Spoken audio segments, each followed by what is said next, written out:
I'm trying to do with my manifesto is actually make green issues run throughout the manifesto. And I'm doing that not just on green issues, but on the way I package my policies in general. So it's more about keeping London moving, better, cleaner, safer neighbourhoods. I'm trying to do that rather than fall into the kind of this is about transport and this is about the environment. I'm hoping that people will like that when they see the manifesto.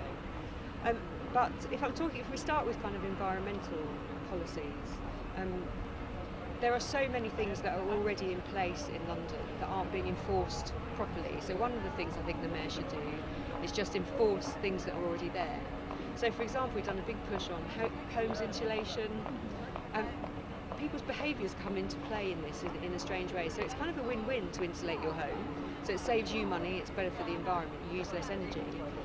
But studies have shown that people don't do this because they have to clear their loft, So actually, as Mayor, I think you need to do that one level down and say, let's help people to do that.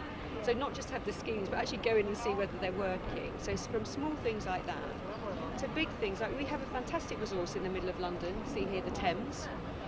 Mayors come and they go, and they always say they're going to use the Thames more, but they never do. There are some really good costed schemes for how you can run transport systems on the Thames better. So as Mayor, I've pledged that I would have a kind of transport commuter system working from the Putney area up to Woolwich. I'd really like to be able to put that in place. I know there's a lot of cycles out there. They're a very proactive lobby. They're really making themselves heard, which is fantastic. I think they're really making the mayoral candidates think about this issue.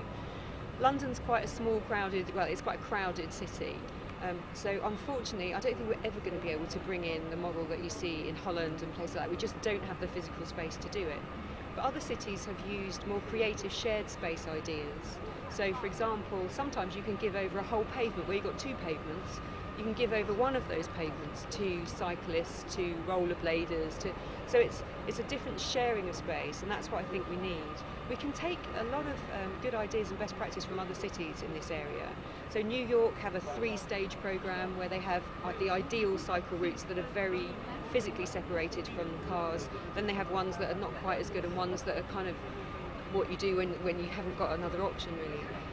I think what we've tried to do is say it has to be this way or nothing, and therefore we end up with a system that doesn't really work for anybody. So it's about creativity, I think, on the cycle lanes. The Mayor has control over the big planning decisions, so the Mayor can really be looking at what environmental standards are put in place in new builds in particular. I think when it comes to bringing derelict buildings back into usage, I would much rather be using old buildings that we have, but you're quite right, you need to make sure as you do that you bring them right up to current standards. What the Mayor should be doing is looking at some of the regulations that currently exist, because I know through personal experience actually that some of the regulations at the moment conflict, especially when you're looking at older buildings. So if you're dealing with kind of trying to replace some like-for-like features in buildings, they don't necessarily meet the latest climate energy requirements. And I think actually, wherever we can, we need to make sure that the energy efficiency requirements trump everything else, because I think that's the most important thing. So that is an area where the Mayor can be quite hands-on actually, because they do have quite a lot of powers and responsibilities in those areas. I would like every single borough within the first 6 months of my mayoralty to do a capacity audit of their public buildings and public spaces.